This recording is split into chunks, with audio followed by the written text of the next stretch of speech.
सभी भक्तों का मेरे YouTube चैनल राधे कृष्ण में हार्दिक स्वागत। दिन शनिवार तारीख 3 फरवरी 2024। आज की वीडियो में हम शिव महापुराण अध्याय के 9 के बारे में जानेंगे। आप सभी भक्तों से मेरी रिक्वेस्ट है कि आप कमेंट बॉक्स में ओम नमः शिवाय जरूर लिखें। अध्याय 9। ब्रह्मा जी कहते हैं, नारद, भगवान विष्णु के द्वारा की हुई अपनी स्तुति सुनकर करुणानिधि महेश्वर बड़े खुश हुए और उमा देवी के साथ वहां प्रकट हो गए। उस समय उनके 5 मुख और प्रत्येक मुख में 3-3 नेत्र शोभा पाते थे। बाल देश में चंद्रमा का मुकुट सुशोभित था। सिर पर जटा धारण किए हुए गौर वर्ण विशाला नेत्र शिव ने अपने संपूर्ण शरीर में विभूति लगा रखी थी। उनके 10 भुजाएं थी। कंठ में नील चिन्ह था। उनके श्री अंग समस्त आभूषणों से विभूषित थे। उन सर्वांगा सुंदर शिव के मस्तक भस्म में त्रिपुंड से अंकित थे।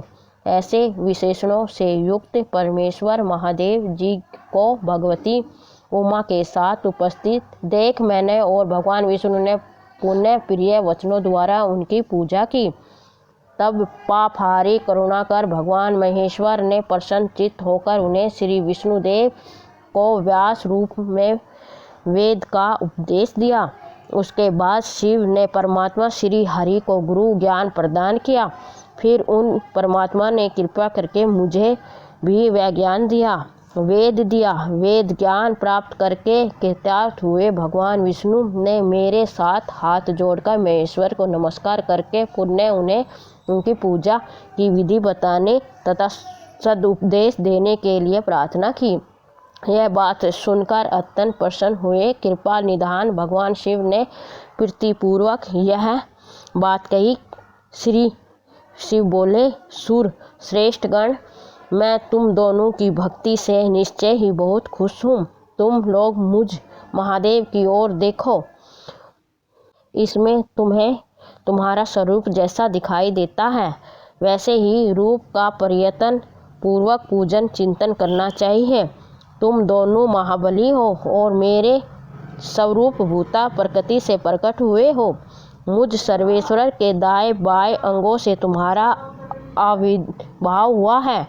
पितामह ब्रह्मा मेरे दाहिने भाग से उत्पन्न हुए और विष्णु परमात्मा के वाम पार्श्व से प्रकट हुए। मैं तुम दोनों पर भली भांति प्रसन्न हूँ और तुम्हें मनवांछित वर देता हूँ। मेरी आज्ञा से तुम दोनों की मुझ में सुदृढ़ भक्ति हो।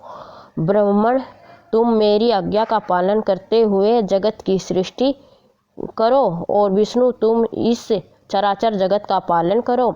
हम दोनों से ऐसा कहकर भगवान शंकर ने हमें पूजा की उत्तम विधि प्रदान की, जिसके अनुसार पूजित होने पर पूजक को अनेक प्रकार के फल देते हैं। शंभु की उपयुक्त बात सुनकर मेरे सहित श्री विष्णु ने महेश्वर को हाथ जोड़कर प्रणाम करके कहा।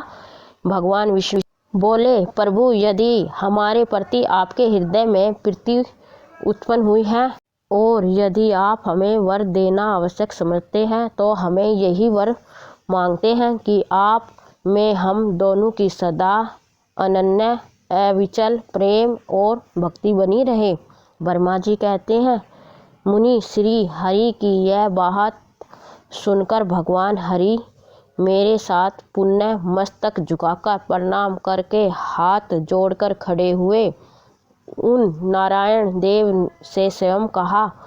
श्री महेश्वर बोले, मैं सृष्टि पालन और संहार का कार्य करता हूँ, सगुण और निर्गुण हूँ तथा सच्चिदानंद स्वरूप निर्विकार परम ब्रह्म परमात्मा हूँ। विष्णु सृष्टि रक्षा और प्रलय रूप गुण धारण करके तीनों रूपों में भी भक्त हुआ हूँ।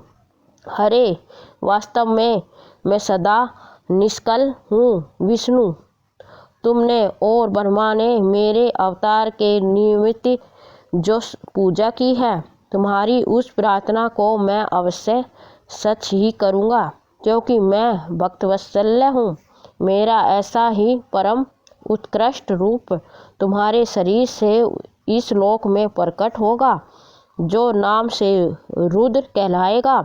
मेरे अंश से प्रकट हुए रुद्र की समर्था मुझे से कम नहीं होगी। जो मैं हूँ वही यह रुद्र है। पूजा की विधि विधान की दृष्टि से भी मुझ में और उसमें कोई अंतर नहीं।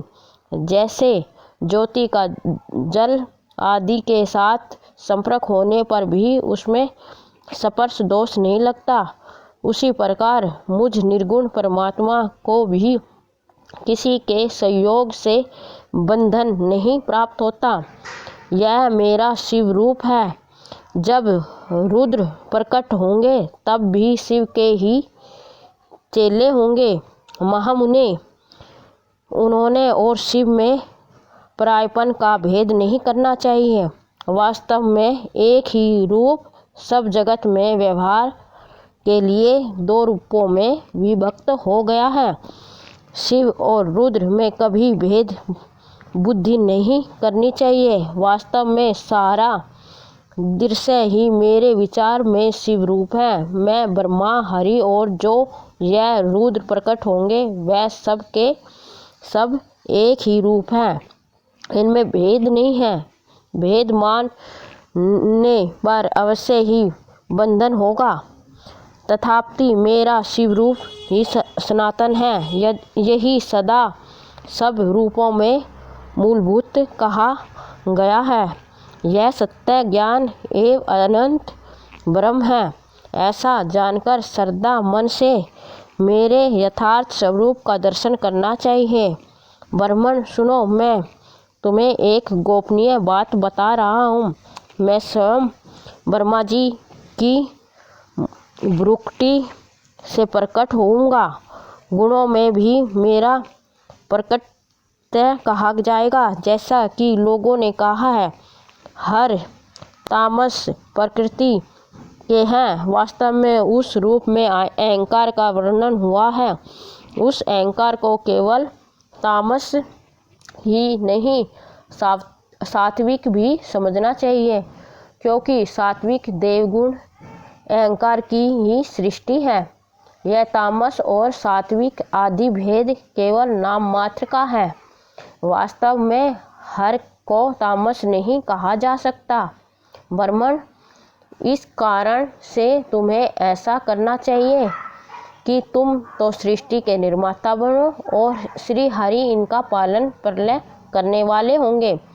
यह जो उमा नाम से विख्यात परमेश्वरी प्रकृति देवी है, इनकी शक्ति भूत वाग्देवी ब्रह्मा जी का सेवन करेगी। प्रकृति देवी से वहाँ जो दूसरी शक्ति प्रकट होगी वह लक्ष्मी रूप से भगवान विष्णु का आश्रय लेगी। तदंतर पुण्य काली नाम से जो तीसरी शक्ति प्रकट होगी वह निश्चय ही मेरे अंशभूत रुद्रदेव को प्राप्त होगी। वह कार्य की सिद्धि के लिए वहाँ ज्योति रूप से प्रकट होगी। इस प्रकार मैंने देवी की शुभ स्वरूपा पराशक्तियों का परिचय दिया है। उनका कार्य कर्म सृष्टि पालन और संहार का संपादन ही है। सुरश्रेष्ठ, यह सब की सब मेरी प्रिया प्रकृति देवी की अंशभूता है। हरे, तुम लक्ष्मी का सहारा लेकर कार्य करो। ब्रह्मा, तुम प्रकृति की आकांक्षा भूता वाग्देवी को पाकर मेरी आज्ञा के अनुसार मन से सृष्टि कार्य संचालन करना चाहिए, और मैं अपनी प्रिया अंशभूता काली का आश्रय ले रुद्र रूप में प्रलय संबंधी उत्तम कार्य करूँगा। तुम सब लोग अवश्य ही संपूर्ण आश्रमों तथा उनसे मिलने वाले अधिकारों द्वारा चारों वर्णों से भरे हुए लोक की सृष्टि एवं रक्षा आदि करके सुख हितैषी हो। मेरी आज्ञा पाकर जगत में सब लोग के लिए मुक्तिदाता बनो। मेरा दर्शन होने पर जो फल प्राप्त होता है वही तुम्हारा दर्शन होने पर भी होगा। मेरी यह बात सत्य है, इसमें संशय के लिए स्थान नहीं है। मेरे हृदय में विष्णु है और विष्णु के हृदय में मैं हूँ। जो इन दोनों में अंतर नहीं समझता वही मुझे विशेष प्रिय है। ब्रह्मा का दाहिना अंग से प्रकट हुआ है और महाप्रलयकारी विषात्मा रुद्र मेरी हृदय से प्रादुर्भाव होंगे। वैष्णव में ही सृष्टि पालन और संहार करने वाला राजस्य आदि त्रिविधि गुणों द्वारा ब्रह्मा विष्णु और महेश नाम से प्रसिद्ध हो तीनों रूपों से प्रथम प्रकार होता है। साक्षात शिवम से भिन्न है, वह प्रकृति और पुरुष से विपरे है। आदित्य नित्य अनंत पूर्ण एवं निरंजन पर ब्रह्म परमात्मा है। तीनों लोकों का पालन करने वाले श्री हरि भीतर तमोगुणों और बाहर सत्वगुणों धारण करते हैं। त्रिलोकी का संहार करने वाले रुद्रदेव भीतर सत्वगुण और बाहर तमोगुण धारण करते हैं तथा त्रिभुवन की सृष्टि करने वाले ब्रह्मा जी बाहर और भीतर से भी रजोगुणा है। इस प्रकार ब्रह्मा विष्णु तथा महेश इन तीनों देवताओं में गुण है, परंतु शिव गुणान्वित माने गए हैं। विष्णु, तू मेरी आज्ञा से सृष्टिकर्ता पितामह का प्रसन्नतापूर्वक पालन करो। ऐसा करने से तीनों लोकों में पूजनीय हो जाओगे। बोलो ओम नमः शिवाय। शिव महापुराण अध्याय 9 समाप्त। शिवार्थी। ओम जय शिव ओमकारा, प्रभु हरे शिव ओमकारा। ब्रह्मा विष्णु सदा शिव हरे धागी की धारा। ओम जय शिव ओमकारा। एकानंद चतुरानन पंचानन राजे। हन शासन गरुड़ासन विश्व वाहन साजे। ओम जय शिव ओमकारा, प्रभु हरे शिव ओमकारा। दो भुजे चारु चतुर, दस भुजे अति सोहे। तीनों रूप निरखते हैं तेरे जन मोहे। ओम जय शिव ओमकारा, प्रभु हरे शिव ओमकारा।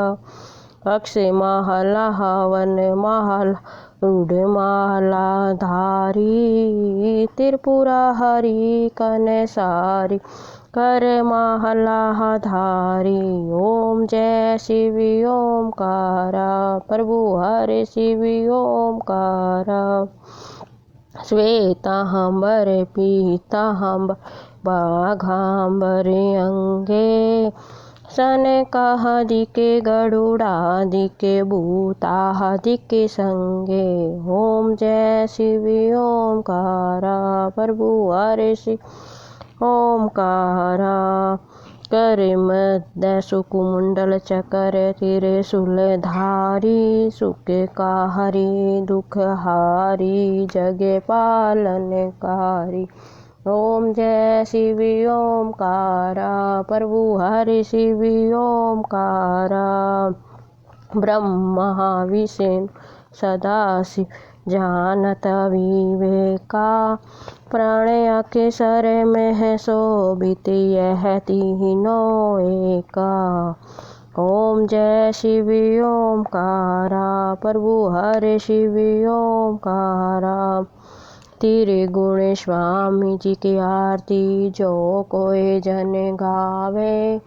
कहती शिवानंद स्वामी सुख संपत्ति पावे। ओम जय शिव ओमकारा, प्रभु हरे ओमकारा। ओम जय शिव ओमकारा, प्रभु हरे शिव ओमकारा। ब्रह्मा विष्णु सदा शिव हरे धागी की धारा। स्वामी हरे धागी की धारा। ओम जय शिव ओमकारा, प्रभु हरे ओमकारा। बोलो शिव शंकर भगवान की जय, माता पार्वती की जय, शिव गणों की जय। आपको मेरा वीडियो कैसा लगा कमेंट बॉक्स में ज़रूर बताएं। मेरे वीडियो को लाइक शेयर व सब्सक्राइब करें। धन्यवाद।